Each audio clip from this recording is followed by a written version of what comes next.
Hello everyone, welcome back to my channel. So today we are going to discuss about transportation problem.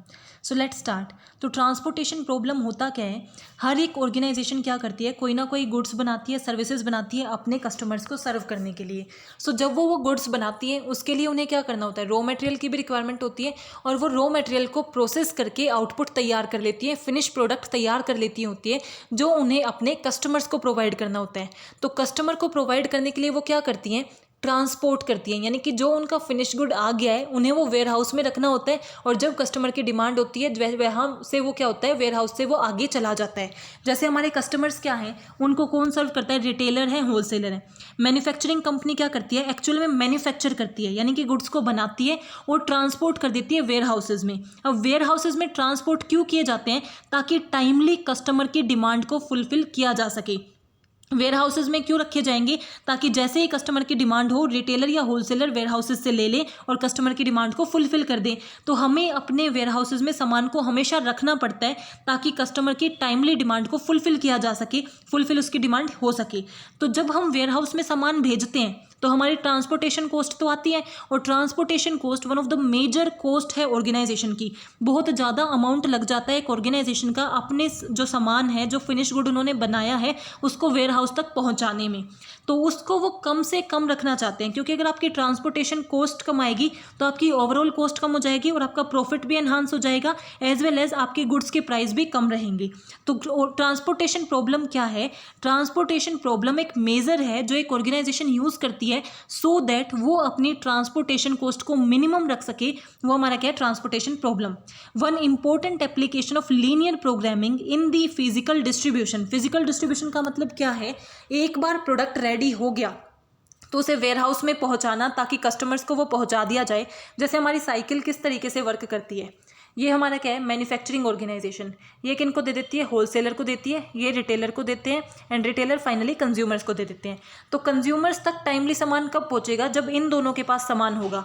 और इन दोनों के पास सामान कब होगा, जब यहाँ पे प्रॉपर कंट्रीब्यूशन, यहाँ पे प्रॉपर काम चलता रहेगा और ये इनके वेयर हाउस में सामान पहुँचाते रहेंगे. तो वेयर हाउस में सामान पहुँचाना क्या है, बहुत इंपॉर्टेंट है, टाइमली पहुँचाना पड़ेगा. और यहाँ सामान पहुँचाने में ऑर्गेनाइजेशन को क्या लगती है, कॉस्ट लगती है. सो इस कॉस्ट को क्या करना है, कम करना है. यही क्या होता है, ट्रांसपोर्टेशन प्रॉब्लम का ऑब्जेक्टिव होता है कि ये जो ट्रांसपोर्टेशन की कॉस्ट है ये कम से कम हो जाए. तो ट्रांसपोर्टेशन प्रॉब्लम क्या है, लीनियर प्रोग्रामिंग प्रॉब्लम का एक पार्ट है जो इसे यूज़ करती है ताकि जो पैसा हम ट्रांसपोर्टेशन के अंदर लगा रहे हैं उस एक्सपेंसेस को, उस एक्सपेंडिचर को कम कर सके.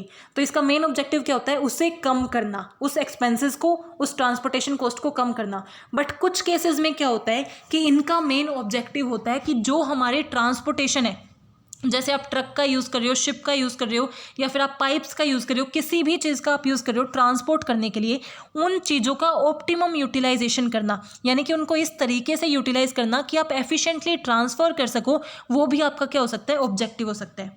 तो इसका कहने का मतलब क्या है कि ट्रांसपोर्टेशन प्रॉब्लम के हमारे दो ऑब्जेक्टिव हो सकते हैं, या तो मैक्सिमाइज करना या मिनिमाइज़ करना. मिनिमाइज़ करने का मतलब क्या है, कॉस्ट को मिनिमाइज़ करना, कि ट्रांसपोर्टेशन करते टाइम आपकी कितनी कॉस्ट आ रही है उसे कम से कम करना. जो ज़्यादातर हमेशा हमारा यही केस होता है, बहुत रेयरली हमारा मैक्सिमाइजेशन का केस होता है. मैक्सिमाइजेशन का मतलब क्या है कि जब आप सोचते हो कि जो भी आपके पास रिसोर्सेज हैं जिसके थ्रू आप क्या कर सकते हो, ट्रांसपोर्टेशन कर सकते हो, जैसे कार है, ट्रक है, जो भी आप यूज़ करते हो उनका बेस्ट यूटिलाइजेशन करना, उनका मैक्सिमम यूटिलाइजेशन करना भी आपका क्या हो सकता है, ऑब्जेक्टिव हो सकता है. सो ये हमारे क्या होते हैं, ट्रांसपोर्टेशन प्रॉब्लम के ऑब्जेक्टिव. तो अभी तक हमने क्या डिस्कस किया कि ऑर्गेनाइजेशन सामान बनाती है तो उन्हें वेयर हाउस में पहुंचाने पड़ते हैं ताकि कस्टमर्स को टाइमली डिलीवरी हो सके, और वेयर हाउस में वो पहुंचाती है तो उस पर कॉस्ट लगती है जिसको हम बोलते हैं ट्रांसपोर्टेशन कॉस्ट. ट्रांसपोर्टेशन कॉस्ट को कैसे कंट्रोल किया जा सकता है, with the help of transportation problem, जिसके अंदर दो ऑब्जेक्टिव हो सकते हैं, या तो मैक्सिमाइजेशन का ऑब्जेक्टिव होगा या फिर मिनिमाइजेशन का ऑब्जेक्टिव होगा. मैक्सिमाइजेशन का ऑब्जेक्टिव का मतलब क्या है कि जब हम क्या चाहते हैं कि हमारे पास जितनी भी रिसोर्सेज हैं जिसके थ्रू हम ट्रांसपोर्ट कर सकते हैं उनका मैक्सिमम यूटिलाइजेशन करें. और मिनिमाइजेशन ऑब्जेक्टिव क्या कहता है, जिसके अंदर आपकी कॉस्ट मिनिमम आए. जब भी आप ट्रांसपोर्टेशन प्रॉब्लम सॉल्व करते हो तो उसके क्या स्टेप्स होते हैं, सबसे पहले आपको क्या करना होता है, formulate the problem and arrange the data in the matrix form, कि आप अपनी प्रॉब्लम को फॉर्मुलेट करो कि आपकी प्रॉब्लम मैक्सिमाइजेशन की है या मिनिमाइजेशन की है, और उसी के बेस पे अपने डाटा को एक मैट्रिक्स में, एक टेबल के वे में अरेंज करो, जो हम आगे डिस्कस भी करने वाले हैं। अभी सिर्फ थ्योरेटिकल कॉन्सेप्ट में इतना समझ लो कि पहला स्टेप क्या होता है, ये डिसाइड करना कि आपको मैक्सिमाइज करना है या मिनिमाइज करना है, और उसी के बेस पे एक मैट्रिक्स के फॉर्म में डाटा को अरेंज करना। अब आपकी जो मैट्रिक्स के फॉर्म में डाटा आ गया, उसमें से आपकी बेस्ट ऑप्टिमल कॉस्ट कितनी हो सकती है उसे फाइंड आउट करना हमारा सेकंड स्टेप होता है। सेकंड स्टेप क्या है, obtain an initial basic feasible solution, की पहला फिजिबल सॉल्यूशन फाइंड आउट करना। वो आप 3 मेथड से कर सकते हो, नॉर्थ वेस्ट कॉर्नर मेथड से, लीस्ट कॉस्ट मेथड से एंड वेम मेथड से, कि आपके पास 3 मेथड हैं जिन मेथड से आप ये आइडेंटिफाई कर सकते हो कि कम से कम कॉस्ट आपकी कितनी हो सकती है या ऑप्टिमल कॉस्ट कितनी हो सकती है। अब क्या ऑप्टिमल कॉस्ट आपने पाली तो वो इनफ हो गया? क्या इसको सॉल्व करते ही आपके पास ऑप्टिमल कॉस्ट आ जाएगी? नहीं, यहाँ से हमें क्या मिलता है, सिर्फ इनिशियल बेसिक फिजिबल सॉल्यूशन मिलता है, यानी कि पहला सॉल्यूशन मिलता है कि इतनी कॉस्ट हो सकती है। बट फिर हमें क्या करना होता है, उसे टेस्ट करना होता है कि क्या वो सही में हमारी उतनी सॉल्यूशन, यानी कि जो हमारी इन मेथड के थ्रू कॉस्ट आई है, क्या वो सही में ऑप्टिमल है भी या नहीं। उसके लिए हम क्या करते हैं, उसकी टेस्टिंग करते हैं, और टेस्टिंग करना ही हमारा क्या है, थर्ड स्टेप है। टेस्ट क्या है, थर्ड स्टेप क्या हुआ, test the initial solution for optimality, जो आप मोदी मेथड से कर सकते हो, या फिर एक और मेथड होता है जो स्टेप इन मेथड होता है, उसके थ्रू आप कर सकते हो। एंड देन फाइनली आप क्या करते हो, आपका सॉल्यूशन आपको मिल जाता है। तो ट्रांसपोर्टेशन प्रॉब्लम में आपको क्या करना होता है, सबसे पहले अपनी प्रॉब्लम को डिफाइन करना कि मैक्सिमाइजेशन की प्रॉब्लम है या मिनिमाइजेशन की प्रॉब्लम है, उसके बेस पे मैट्रिक्स बना देना। अब जो आपने मैट्रिक्स बनाई है उस पर क्या करना, फॉर्मूले को लगाना। जो हमारे पास 3 मेथड है, north west corner method, least square method and वेम मेथड, वो फॉर्मूला लगा के इनिशियल सॉल्यूशन निकाल लेना। अब इनिशियल सॉल्यूशन को हमें क्या करना पड़ता है, थर्ड स्टेप में टेस्ट करना कि क्या जो इनिशियल सॉल्यूशन हमारा आया है वही बेस्ट सॉल्यूशन है या नहीं। अगर वही बेस्ट सॉल्यूशन है तो उसको क्या कर देना, अपडेट करना और उसी को यूज़ करना। ये हमारा क्या होता है, फॉर्मूला होता है या फिर स्टेप्स होते हैं, किस तरीके से हम वर्क करते हैं। अब ट्रांसपोर्टेशन प्रॉब्लम में एक मेन चीज़ क्या है कि जब भी आप ट्रांसपोर्टेशन प्रॉब्लम पे वर्क करते हो तो उसमें 2 चीज़ें देखी जाती हैं। एक तो आप ऑप्टिमैलिटी के लिए वर्क कर रहे हो कि आप ऑप्टिमम सॉल्यूशन आपके पास आ जाए। दूसरा आपको क्या देखना होता है कि वो रिम कंडीशन हो, या फिर इसे आप क्या भी बोल सकते हो, balanced transportation problem. Balanced transportation problem का क्या मतलब है, जब आपकी देखो वेयर हाउस में क्या होती है, वेयर हाउस किस चीज़ को डिनोट कर रहे हैं, आपकी डिमांड को, और आप क्या कर रहे होते हो, सप्लाई। तो जब आपकी डिमांड एंड सप्लाई इक्वल है, यानी कि जितनी डिमांड है उतनी ही सप्लाई है, तो हम बोलते हैं वो है बैलेंस्ड ट्रांसपोर्टेशन प्रॉब्लम।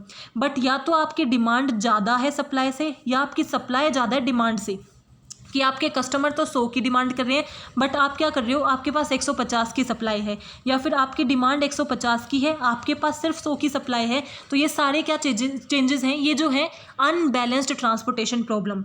तो जब तक आपकी ट्रांसपोर्टेशन प्रॉब्लम क्या है, अनबैलेंस्ड है, तब तक आप क्या है, ऑप्टिमल सॉल्यूशन के लिए नहीं जा सकते।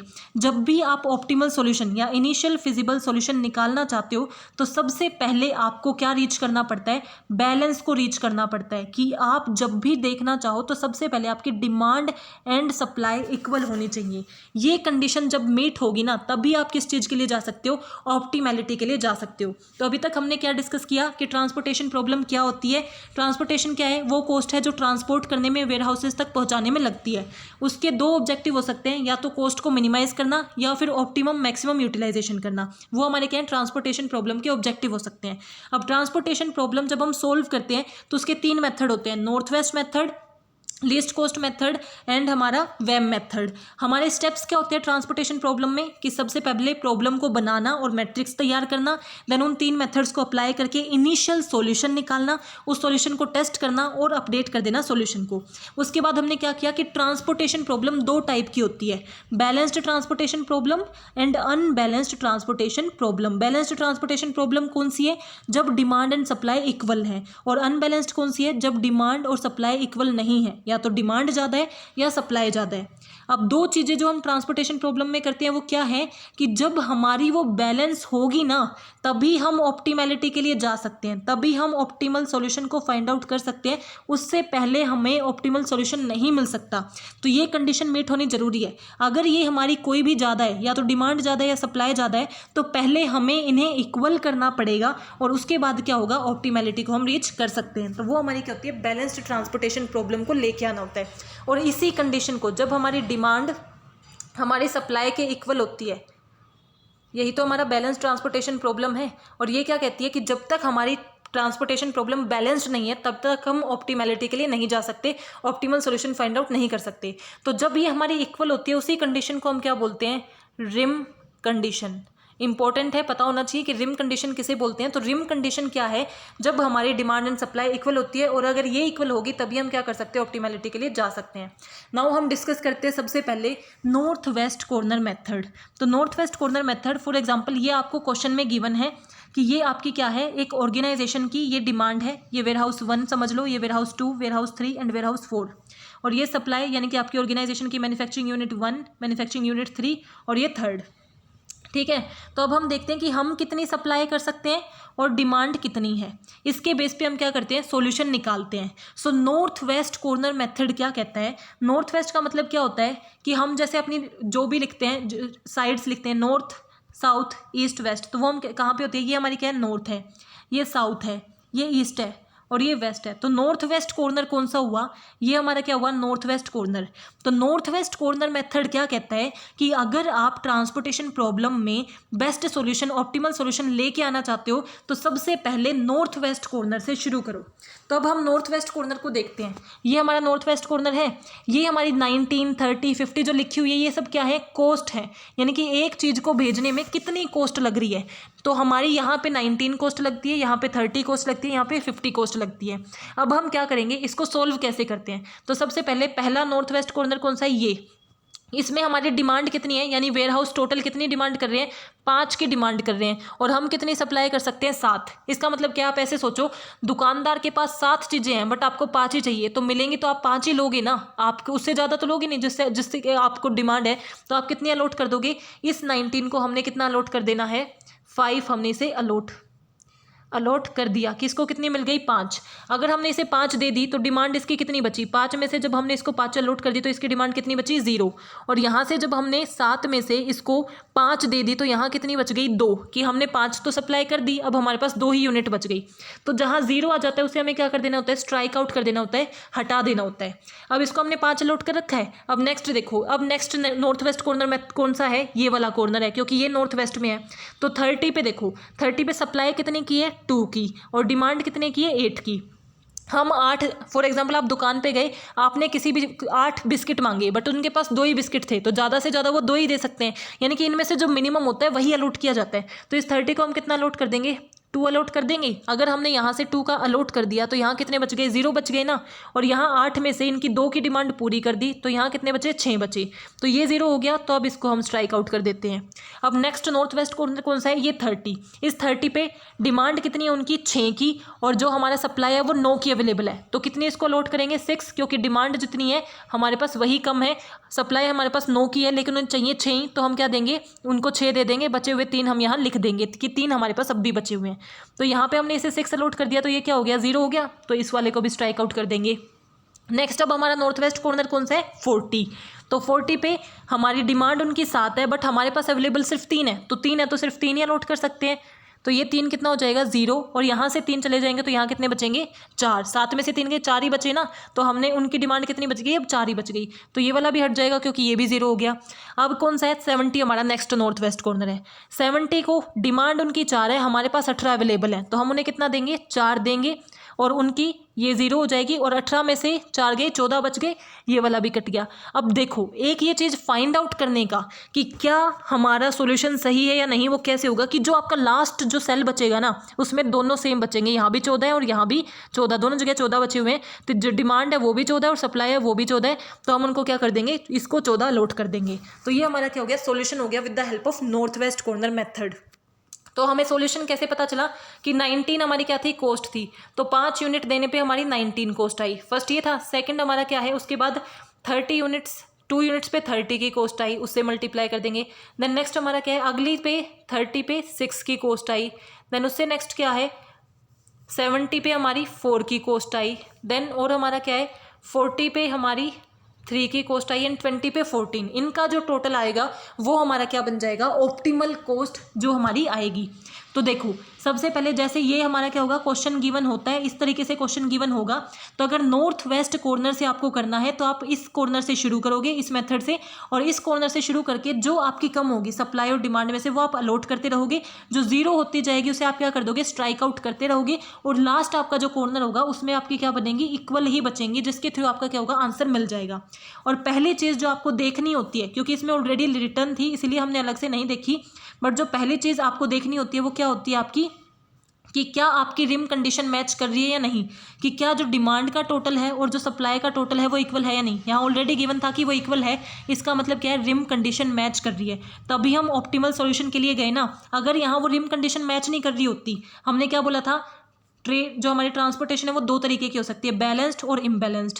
जब बैलेंस्ड होती है तभी हम ऑप्टिमैलिटी के लिए जा सकते हैं, और बैलेंस्ड को ही हम क्या बोलते हैं, रिम कंडीशन, जहाँ पे हमारी डिमांड और सप्लाई इक्वल होती है। तो यहाँ हमारी डिमांड 7 + 9 + 18 = 34 एंड 5 + 8 + 7 + 14 = 34। तो हमारी डिमांड और सप्लाई इक्वल थी, इसका मतलब क्या थी, रिम कंडीशन मैच कर रही है। रिम कंडीशन मैच कर रही है तो हम ऑप्टिमैलिटी के लिए जा सकते हैं। अब हमने क्या किया, ऑप्टिमल सॉल्यूशन हमने निकाल लिया कि हमारे इन चीज़ों के थ्रू ऑप्टिमल सॉल्यूशन, देखो यही हमारे आए थे ना कि 19 को 5, 30 को 2, 30 को 6, इसको हमने ऐसे अलॉट किया था। अब इनका ये टोटल आ जाता है 1015। एक चीज़ जो और हमें टेस्ट करनी होती है वो क्या होती है, कि क्या ये सॉल्यूशन फिजिबल है या नहीं। उसके लिए हमें क्या करना होता है, number of rows plus number of column -1 = number of occupied cell, कि जो आपके ऑक्यूपाइड सेल हैं वो किसके इक्वल होने चाहिए, कितनी आपकी रोज हैं कितनी आपकी कॉलम है, उसमें से -1 कर दो। तो आपकी रोज कितनी है, 1, वेट अ सेकेंड, रोज कितनी है, 1 2 3 4, और कॉलम कितने हैं, 1 2 3। तो 4 + 3 -1 कितने हो गए आपके, 4 5 6 7 -1 = 6। और अब आप अपने नंबर ऑफ ऑक्यूपाइड सेल देखो कितने हैं, 1 2 3 4 5 6। इसका मतलब क्या है कि आपकी number of row plus column -1 और ऑक्यूपाइड सेल इक्वल है। इसका मतलब क्या है, सॉल्यूशन हमारा फिजिबल है। अगर ये इक्वल नहीं आता तो हमें क्या लिखना होता है, कि हमारा सॉल्यूशन अनबाउंडेड है। तो आई होप कि आपको नॉर्थ वेस्ट कॉर्नर समझ आ गया होगा। मेथड क्या है, नॉर्थ वेस्ट के अंदर आपको क्या करना होता है, कि सबसे पहले आपको रिम कंडीशन चेक करनी होती है। रिम कंडीशन चेक करने के बाद आप क्या करते हो, उसको चेक करने के बाद आप ये देखते हो कि ऑप्टिमैलिटी के लिए जाते हो। सबसे पहले नॉर्थ वेस्ट कॉर्नर उस तरीके से अलॉट करते रहते हो। अलॉट करने के बाद जो भी आपके नंबर ऑफ ऑक्यूपाइड सेल हैं उन्हें एक बार फिजिबिलिटी चेक करते हो, number of column plus number of रोज -1 करके। नंबर ऑफ ऑक्यूपाइड सेल अगर इक्वल है तो इसका मतलब आपका सॉल्यूशन सही है और ऑप्टिमल सॉल्यूशन आपका आ गया। Now second is least cost method. Least cost method का मतलब क्या है, कि इसमें आप क्या देखते हो, सबसे पहले लीस्ट कॉस्ट को देख रहे हो। यही वही क्वेश्चन हम लीस्ट कॉस्ट मेथड से सॉल्व करते हैं। सो लीस्ट कॉस्ट मेथड का मतलब क्या होता है, कि उसमें तो आप नॉर्थ वेस्ट मेथड से शुरू कर रहे थे, इसमें आप लीस्ट कॉस्ट से शुरू करोगे, जहाँ पे कॉस्ट सबसे कम होगी। तो सबसे कम कॉस्ट होगी वहाँ से आपको शुरू करना होता है। सो लीस्ट कॉस्ट में अब यहाँ पे कॉस्ट किसकी सबसे कम है, मैंने बताया था ना, ये 19 30 जो लिखे हुए हैं ये सब क्या है, कॉस्ट। तो ये 8 की कॉस्ट सबसे कम है। तो 8 को हमारी डिमांड कितनी है, 8 पे उनकी डिमांड है 8, हम कितना दे सकते हैं, 18। तो हम उन्हें कितना दे देंगे, 8 दे देंगे, और ये कितना हो जाएगा, 0। तो इसको हमने क्या कर दिया, स्ट्राइक आउट। अब इसके बाद कॉस्ट किसकी कम है, 10 की। 10 को या तो 14 उनकी डिमांड है, 7 हम दे सकते हैं, तो हम कितना देंगे, 7। तो ये कितना हो जाएगा, 0। ये वाला अभी भी हमारी क्या हो गई, स्ट्राइक आउट। अब इसके बाद कौन सी है कॉस्ट, 20। अब 20 में हम उन्हें कितना दे सकते हैं, यहाँ पे हमने उन्हें 7 दिया था, तो यहाँ कितना बच गया था, 7 बच गया था। या तो हम उन्हें 7 दे सकते हैं, या फिर यहाँ कितना बचा हुआ था हमारा, 10, क्योंकि हमने क्या दे रखा है, यहाँ पे 8 उसको दे रखा है। फर्स्ट हमने क्या किया था, इस 8 को 8 दिया था, तो यहाँ से 18 - 8 कर दिया, तो यहाँ 10 बचे। फिर हमने इस कॉस्ट को दिया था, इसको हमने कितने दिए, 7, तो यहाँ कितने बच गए थे, 7। अब नेक्स्ट हमारी कॉस्ट कौन सी है जो छोटी है, वो 20 को या तो हम 7 दे सकते हैं या 10 दे सकते हैं। तो कितने देंगे, 7 देंगे, क्योंकि वो मिनिमम है। तो अगर इसको 7 दे दिए तो ये 0, और यहाँ से हमने 7 दे दी थी, तो यहाँ कितने बच गए, सिर्फ 3 बच गए, क्योंकि 10 में से अगर 0 गए तो 3 बचे। अब हमारी नेक्स्ट कॉस्ट कौन सी है, 40 एंड 40। अब 40 2 बार है, तो हमें क्या करना होता है, जिसको हम हाईएस्ट अलॉट कर सकते हैं ना उसको हम देंगे। जैसे अगर हम इस 40 की बात करें तो ये इसको हम कितना दे सकते हैं, 7 की इनकी डिमांड है और 9 हमारे पास है, तो ज़्यादा से ज़्यादा 7 ही दे सकते हैं। इस 40 पे क्या है, 5 की डिमांड है इनकी और हमारे पास कितने हैं, 3, तो हम इन्हें ज़्यादा से ज़्यादा 3 ही दे सकते हैं। तो इसको हम ज़्यादा दे सकते हैं ना, इस वाले 40 को हम ज़्यादा दे सकते हैं, तो इसको हम कितना अलॉट कर देंगे, 7 अलॉट कर देंगे, और ये वाली लाइन चल जाएगी, और यहाँ कितने बच जाएंगे, सिर्फ 2 बच जाएंगे। अब नेक्स्ट हमारा क्या है, इसके बाद कौन सा, ये वाला 40 आता है। इस 40 को हम कितना दे सकते हैं, 3 दे सकते हैं, और ये वाली लाइन हमारी चल जाएगी। और यहाँ कितने बच जाएंगे, 5 में से 3 गए 2। अब 70 के लिए यहाँ भी 2 बचे हुए हैं, यहाँ भी 2 बचे हुए हैं। इसका मतलब हमारा सोल्यूशन क्या है, सही है। ये हमारा क्या आ गया, आंसर आ गया लीस्ट कॉस्ट मेथड से, यानी कि उसी तरीके से आपको क्या करते रहना है, अलॉट करते रहना है। अब नेक्स्ट चीज़ आप क्या देखते हो, क्या वो फिजिबल है या नहीं, क्योंकि रिम कंडीशन तो ऑलरेडी मेट कर रही थी। फिजिबल कैसे, 1 2 3 4, number of column 4, number of रोज 3, 4 + 3 7, -1 कितना हो गया 6। तो नंबर ऑफ ऑक्यूपाइड सेल भी 6 होने चाहिए अगर ये फिजिबल सॉल्यूशन होगा तो। 1 2 3 4 5 6, 6 है, तो इसका मतलब क्या है, हमारा सॉल्यूशन सही है, फिजिबल है। तो अगर हम इनको टोटल करेंगे, इनको मल्टीप्लाई करेंगे, तो हमारा आंसर क्या आएगा, 814। देखो उसी क्वेश्चन का सॉल्यूशन वेम मेथड से हम करेंगे तो इससे भी कम आएगा। जब हमें नॉर्थ वेस्ट मेथड से किया था तो 1014 समथिंग आया था, और यहाँ पे 814 आ रहा है। तो इसका मतलब ये क्या बता रहे हैं कि अगर आप नॉर्थ वेस्ट मेथड यूज़ करते हो तो वह सबसे कम एफिशिएंट मेथड है, लीस्ट कॉस्ट मेथड उससे बेटर, और वेम मेथड सबसे बेटर मेथड है इन चीज़ों को डिटरमाइन करने के लिए। अब हम डिस्कस करते हैं हमारा लास्ट मेथड, वेम मेथड। वेम मेथड भी काफ़ी इजी मेथड और सबसे एफिशिएंट मेथड है, जिसमें सबसे कम कॉस्ट आती है। तो सबसे पहले तो हमने देखा रिम कंडीशन मेट कर रही है, तो हाँ रिम कंडीशन मेट कर रही है, जितनी होनी चाहिए उतनी हमारी है। अब इसमें हमें क्या करना है, इसको हम दूसरे क्वेश्चन से करके देखते हैं। ये वाला क्वेश्चन करते हैं। सो इसमें हमारे क्या है, इसमें बिकॉज रिम कंडीशन नहीं है, तो पहले हमें रिम कंडीशन चेक करनी पड़ेगी कि क्या वो मीट कर रही है या नहीं कर रही। तो 6 + 10 = 16, + 12 + 15 कितने हो गए, 5 6 7 8 9 10 11 12 13, 3 and 1, 1 2 3 4, 43 हो गए। और क्या ये भी 43 हो रहे हैं, 9 और 10 ये भी हमारे 43 हैं। इसका मतलब क्या है, रिम कंडीशन हमारी क्या कर रही है, मैच कर रही है। यहाँ कितना आ जाएगा, 43। नाउ अब हम वेम मेथड को यूज़ करते हैं। तो वेम मेथड का क्या मतलब होता है कि आप क्या करते हो, इसके अंदर सबसे पहले पेनल्टीज़ निकालते हो। पेनल्टी कैसे निकालते हो, जैसे ये जो आपका गिवन है ना, ये आपके लिए सबसे मोस्ट इंपॉर्टेंट एरिया है। तो इसमें आपको क्या करना है, पहले फर्स्ट रो ले लो आप, ये आपकी फर्स्ट रो है, इसमें सबसे छोटा कौन सा है, 3 सबसे छोटा है, और उससे बड़ा क्या है 15। तो 3 और 15 के बीच में कितना गैप है वो लिख लो, इसके सामने 12। ये आपकी क्या हो रही है, आप पेनल्टी लिख रहे हो, ठीक है। ऐसे ही इस रो में सबसे छोटा कौन सा है 14, उससे बड़ा क्या है 17, तो इनके बीच में कितना है 3 का गैप है। इसी तरीके से इस रो में सबसे छोटा कौन सा है 18, उसके बाद क्या है 27, तो इनके बीच में कितने का गैप है 9। ऐसे ही आप कॉलम का लिखो, कॉलम के अंदर सबसे छोटा 3 और उससे बड़ा 23, तो यहाँ कितने का गैप हो जाएगा 20। देन इसके अंदर 14 और 15, जो सबसे छोटा और उसके बड़े में कितना गैप है ना वो आपको लेना होता है। इसमें सबसे छोटा क्या है 16, उससे बड़ा 18, तो 2 का गैप आ गया। इसमें क्या है सबसे छोटा 17 और उसके बाद 21, तो 4 का गैप आ गया। अब जो आपने पेनल्टी निकाली है ना, सबसे, ये थोड़ा कॉम्प्लेक्स है, अगर आप इसे रिपीट करोगे ना तभी आपको समझ में आएगा, लेकिन सबसे इफेक्टिव है। तो जो आपने पेनल्टी निकाली है उसमें से सबसे बड़ी पेनल्टी कौन सी है वो आपको देखनी होती है। तो 20 वाली जो पेनल्टी है इस रो में हम चेंज करेंगे, इस कॉलम में हम चेंज करेंगे। तो इस कॉलम के अंदर सबसे छोटा कौन सा है हमारा 3, तो 3 को हम कितना लोड कर सकते हैं, 11 की हमारी सप्लाई है और 15 उनके पास है, तो हम उनको कितना दे देंगे, या ज़्यादा से ज़्यादा कितना दे सकते हैं 11 दे सकते हैं। 15 में से 11 गए तो हमारे पास कितने बचे, 4 ही बचे। तो यहाँ क्या हो गया 0, क्योंकि 11 के 11 लोड कर दिए, तो ये लाइन क्या हो जाएगी, कट जाएगी। तो ये लाइन कट गई, तो इसका मतलब क्या है, अब यहाँ पे कोई पेनल्टी नहीं आएगी। एक बार कट करने के बाद दोबारा हमें पेनल्टी निकालनी पड़ती है, ये हमेशा याद रखना। इसमें शुरू में हमें दिक्कत आती है, बट आगे इसमें इटरेशंस फिर नहीं होती जब हम इन्हें टेस्ट वगैरह करते हैं। तो सबसे पहले हमें क्या करना होता है कि हमने इन सबको लिखा, सबकी पेनल्टी निकाली। पेनल्टी कैसे निकालते हैं, सबसे स्मॉलेस्ट और उससे जो बड़ी वैल्यू है उनके बीच में क्या डिफरेंस है।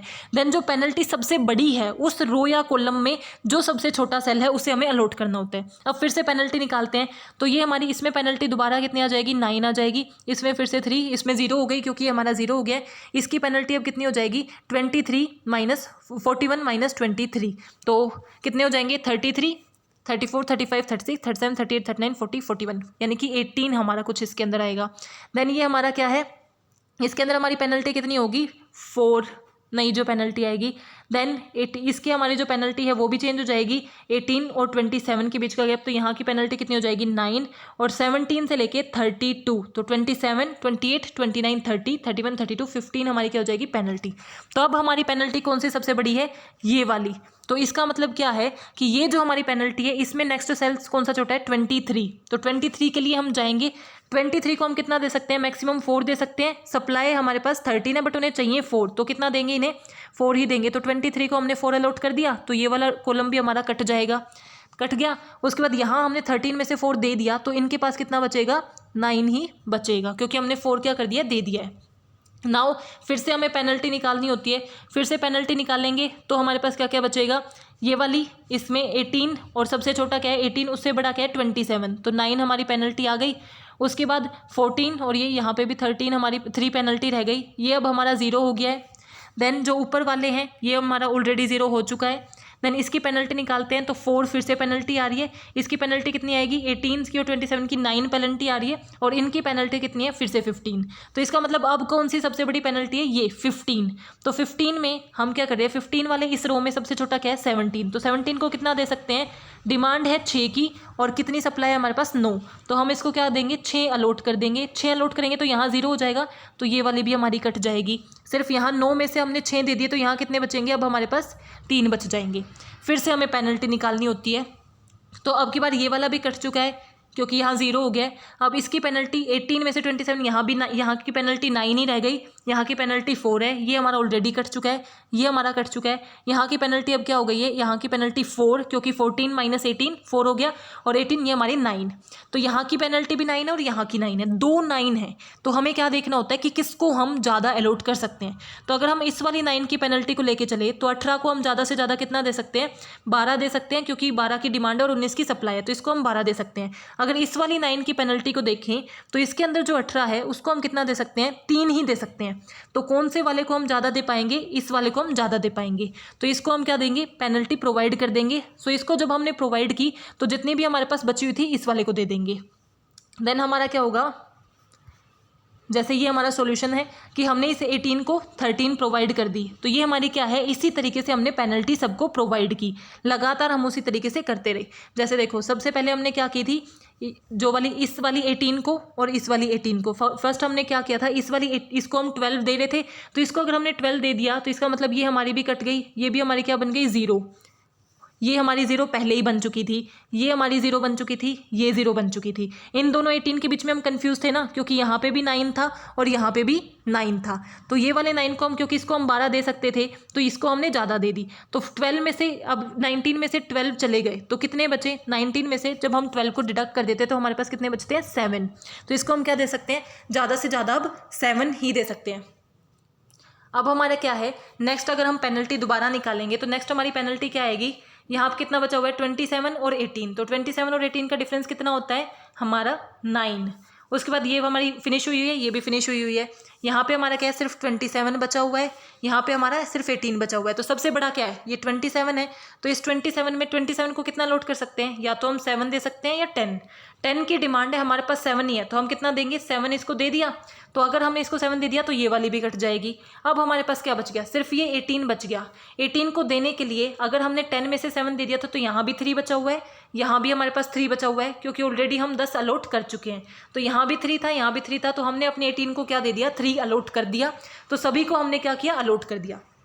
एक बार मैं फिर से रिपीट करती हूँ ताकि आपको क्लियर हो जाए कि ये कैसे किया है। तो सबसे पहले हमने क्या किया, अब तो आपको क्लियर भी हो गया, तो आपको ज़्यादा अच्छे से अंडरस्टैंड होगा कि हम पेनल्टी निकालते हैं। तो पेनल्टी क्या निकली, सबसे पहले इस रो की निकालते हैं, तो हमारे 3 और 15 यहाँ पे 12 की पेनल्टी आ गई, 14 और इसके बीच में कितना डिफरेंस है 17 के बीच में 3 का डिफरेंस है, देन 18 और उसके बाद उससे बड़ा कौन सा है 27, तो यहाँ 9 का डिफरेंस है, देन 3 और 23 कितने का डिफरेंस हो गया 20 का, देन इसके बाद हमारा क्या है 14 और 15 1 का डिफरेंस है, 16 और 18 2 का डिफरेंस है, सबसे छोटा है 17, उसके बाद है 21, आपका कितना 4 का डिफरेंस है, तो सबसे बड़ा क्या है 20 वाले में सबसे छोटा क्या है 3, तो 3 को कितना अलॉट कर देंगे 11 हमने अलॉट कर दिया, यहाँ कितने बच गए सिर्फ 4 बच गए, और ये लाइन हमारी 0 हो गई।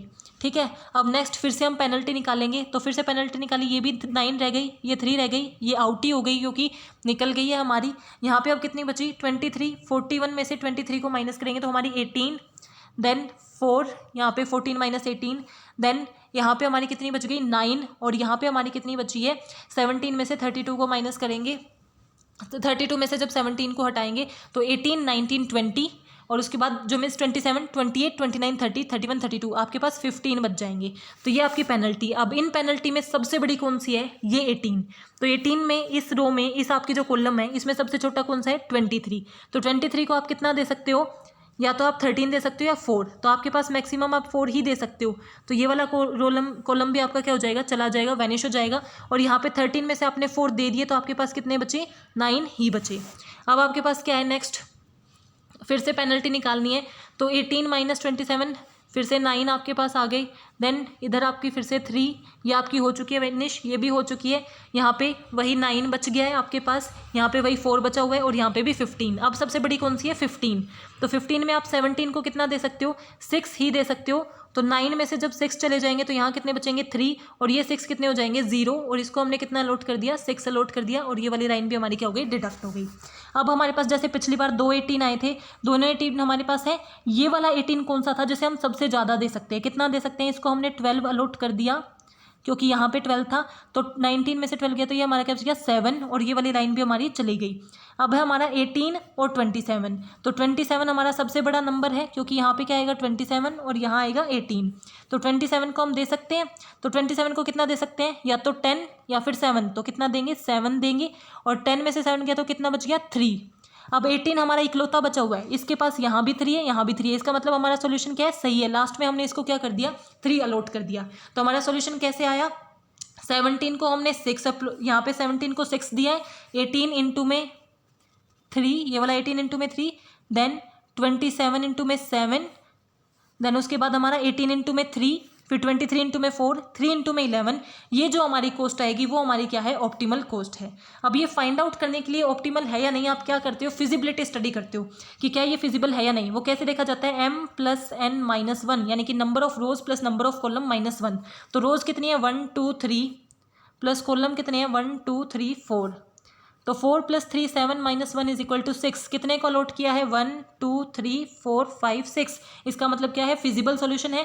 और जब आपने इन्हें मल्टीप्लाई किया तो हमारा आंसर क्या आ गया, 686। तो 686 हमारा क्या है, ऑप्टिमल सॉल्यूशन है। So I hope you are clear with all the formulas. If you have any doubt please mention in comment section. Thank you, keep supporting.